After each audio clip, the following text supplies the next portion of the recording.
Ukrainian Armed Forces officer Serhiy Teshotsky notes the Russian forces are withdrawing troops from other areas to redeploy them to the Pokrovsk direction. He said this on the Espresso TV channel. Currently, assaults are ongoing. The Russians mostly move in cars and buggies. It has become a pattern that they use civilian Zhiguli cars of various models, noted Teshotsky.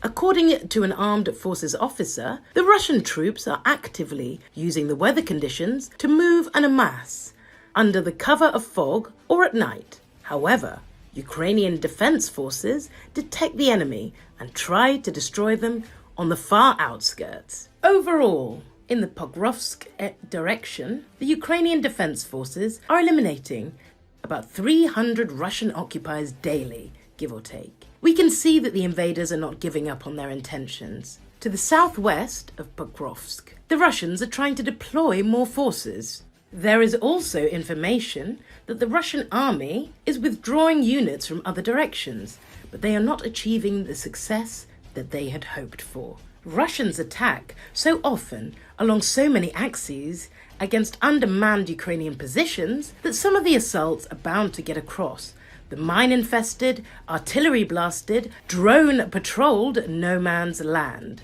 More and more of these assaults involve cars, trucks and vans, having lost around 15,000 armoured vehicles in their wider war on Ukraine, far more purpose-made combat vehicles than sanctions-squeezed Russian industry can replace. Russian regiments and brigades are increasingly riding into battle in civilian vehicles. Russian commanders knew the vehicle shortage was coming. This fall, some regional commands began hoarding cars, trucks and vans. The critical case has apparently come for the regiments in Luhansk. Russian forces occupy most of the oblast and are determined to capture the rest in coming months. The enemy's military command in the theatre of operations until March 2025 will try to reach the administrative borders of Donetsk and Luhansk oblasts, the Ukrainian Center for Defense Strategies noted.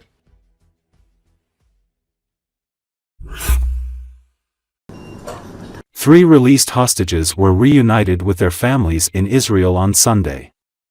According to Associated Press, the three hostages are Romy Gonen, 24, kidnapped from the Nova Music Festival, Emily Damari, 28, and Doran Steinbrecher, 31, kidnapped from Kibbutz Kfar Aza. Later on Sunday, Israel is expected to release around 90 Palestinian prisoners. The three are expected to stay in the hospital for a number of days. All of the released hostages were able to walk under their own power, despite concerns about their conditions. Outside of the hospital, hundreds of people danced and cheered to welcome the hostages back to Israel. The ceasefire raises hopes for an end to the devastating 15-month war. A gradual release of 33 hostages over the next 6 weeks has been agreed on. In exchange, Israel will release almost 2,000 Palestinian prisoners and Palestinians from Gaza who have been detained.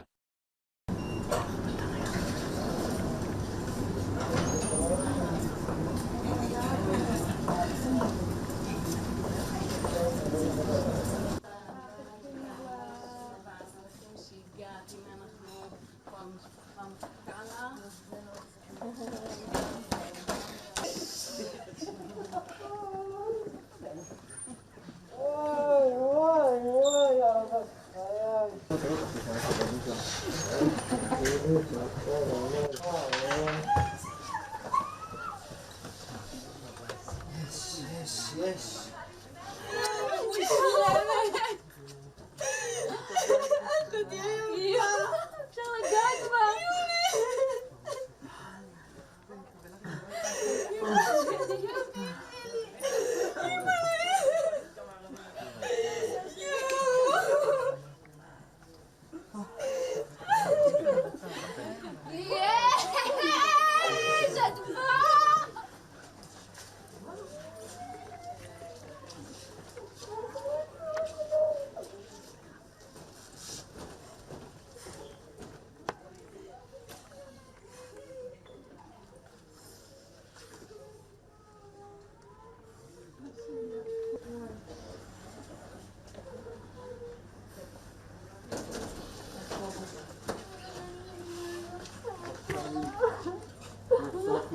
שנייה אחת, בשנייה לא הפסקנו.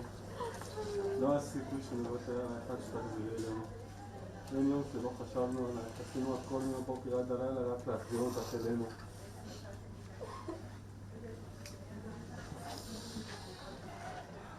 זהו עכשיו אותי.